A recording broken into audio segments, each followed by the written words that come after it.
الرحمن الرحيم. الله ولي الذين آمنوا يخرجهم من الظلمات إلى النور والذين كفروا أولياؤهم الطاغوت يخرجونهم من النور إلى الظلمات أولئك أصحاب النار هم فيها خالدون.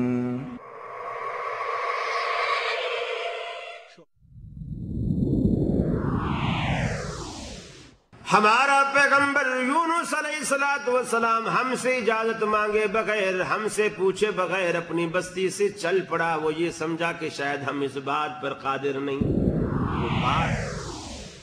حضرات، ہماری اس مجلس کے دوسرے خطیب ہیں فضیلت شیخ قاری خلیل الرحمان جاوید. قاری صاحب الحمدللہ علمی حلقے میں کسی تعارف کے محتاج نہیں، البتہ جو لوگ اس آڈیٹوریم میں ہے کہ دنیا سے جہالت دور ہو جائے، کلام اللہ سے مومن کا دل پر نور ہو جائے. یا الہی تن کے جسم میں سمجھ جائے، صد پہ صدرے محبوبہ رہے. میں رہوں یا نہ رہوں پر یہ دعا احمد اور عزت قرآن رہے.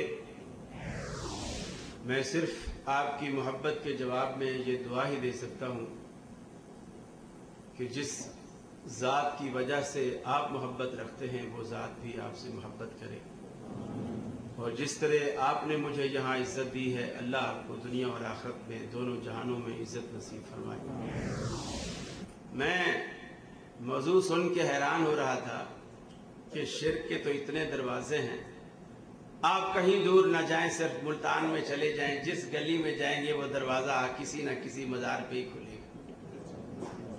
اس قدر دروازے ہیں شرک کے کہ آدمی کس کس کو بیان کرے.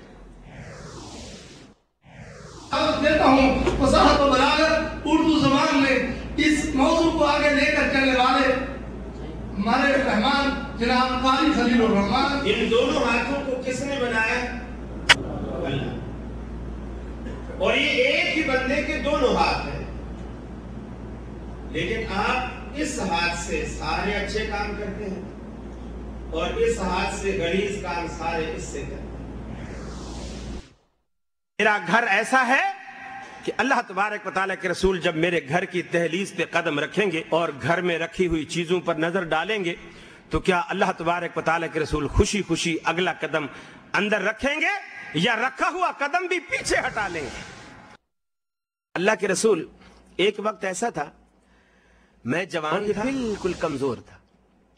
اس وقت مجھے اس کے سہارے کی کوئی ضرورت نہیں تھی، اس کو قدم قدم پر میرے سہارے کی ضرورت. یہ کمزور تھا، میں طاقتور. میری جیب میں روپیہ پیسہ تھا اور یہ بالکل خالی، حتیٰ کہ یہ ایک قدم چلنے کے لیے بھی میری انگلی کے سہارے کا محتاج. انگلی اس کو پکڑواتا تو یہ چل سکتا تھا، ورنہ یہ گر جاتا تھا، میرے سہارے کا محتاج. اس وقت اگر میں اسے پھینک دیتا تو میرے سوا کوئی اس کا ہمدرد خیر خواہ کوئی بڑی پیار سے بڑی محبت سے آج کے دن کے لیے میں نے اسے پوسا، اس کی خدمت میں نے ہر قسم کی مصائب اپنے اوپر لیے اور اس کو ہر دکھ سے میں نے بچایا. اللہ کے رسول آج حوادث زمانہ نے معاملہ بالکل الٹ کر دیا. اب میں کمزور ہو گیا ہوں، یہ طاقتور ہو گیا. اب میں بوڑھا ہوں، یہ جوان ہے. میری جیب خالی ہو گئی ہے کہ میں اب کماتا نہیں ہوں، کما نہیں سکتا، کام نہیں کر سکتا، اور یہ جیب اس کی بھری رہتی. اب مجھے اس کے سہارے کی ضرورت ہے، اس کو اب میری کوئی ضرورت نہیں. اسلم کی آنکھوں میں سے بھی آنسو آ گئے.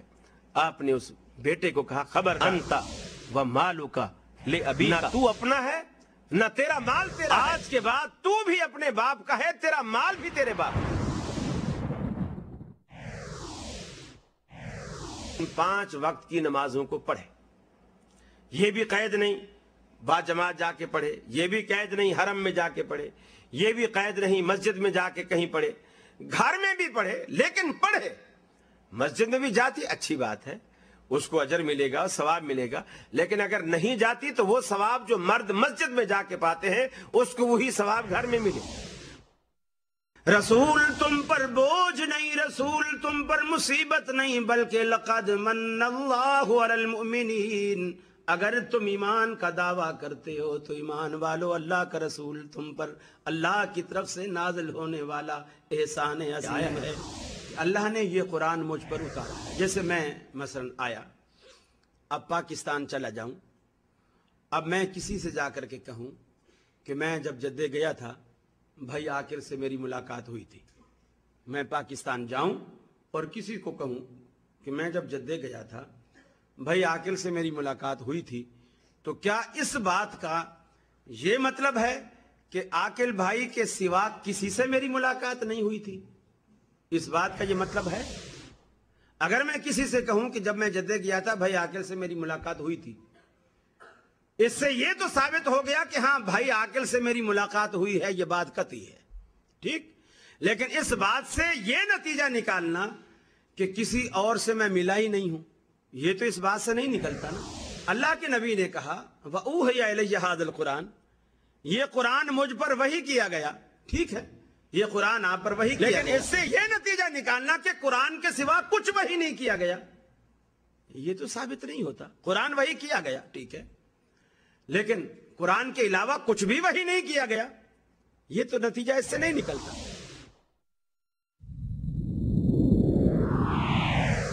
دریا کے کنارے بیٹھے حدیث لکھ رہے تھے، برابر میں کوئی کشتی کھڑی تھی، لوگ اس کشتی میں سوار ہو رہے ہیں. ابو داؤد کنارے پر بیٹھے ہیں، ابو داؤد شریف لکھ رہے ہیں اس کشتی میں سواریوں میں سے ایک شخص کو چھینک آئی. اس نے جب چھینک اسے آئی تو اس نے کہا الحمدللہ. امام ابو داؤد رحمۃ اللہ علیہ لکھنے میں مصروف تھے، آواز کان میں آ گئی کہ کسی کو چھینک آئی ہے اور اس نے الحمدللہ بھی کہا ہے، لیکن مصروفیت کی وجہ سے جواب دینا ذہن میں نہیں آیا. لکھتے رہے.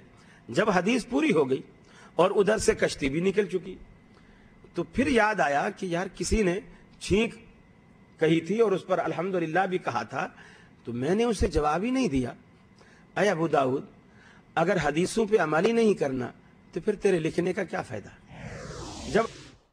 اے میرے محبوب، جب تیرے اکیلے اللہ کی بات کی جاتی ہے تو دل سکڑ جاتے، تنگ ہو جاتے ہیں. جب غیر اللہ کی بات ہوتی ہے تو خوش ہو جاتے ہیں، بھاگ جاتے ہیں سن کر. اب دیکھو، میں نبی پاک صلی اللہ علیہ وسلم کی نعت سناؤں، میٹھے میٹھے جملے سنو، سارے خوش ہوں گے. جب توحید کی باری آئے گی تو آدھے اٹھ جائیں گے. جب میں میٹھے میٹھے جملے سناتا ہوں، صدقے واری جاو میں او دے حسن و جمال تو، صدقے واری جاو میں او دے حسن و جمال تو، جدے آیا جگتے ہو گیاں خوشحالیاں، چہرہ زلفاں کالیاں، پیارے نال محبتاں پالیاں، ہر پاسے پھیل گئی روشنی توحید دی، مٹ گیا دنیا تو راتاں کالیاں، مٹ گیا دنیا تو راتاں کالیاں. شان لے گئی حلیمہ چم کے سرکار نو، تڑیاں مڑدیاں رہ گئیاں نخریاں والیاں. تساں بھی کہنا سبحان اللہ، سارے کہنا سبحان اللہ. تے جدوں میں کہنا ہے جے نہ ہوئی کول تیرے روشنی توحید دی، آکی کرن گیا قبراں تے بتیاں بالیاں. یہ گڑا گل چنگی نہیں کی تھی گل.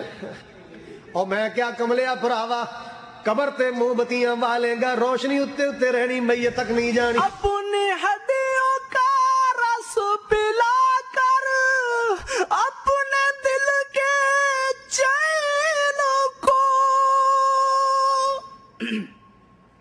اپنی ہڈیوں کا رس پلا کر اپنے دل کے چین کو، کتنی ہی راتوں کو خالی، کتنی ہی راتوں کو خالی پیٹ سو جاتی ہے ماں.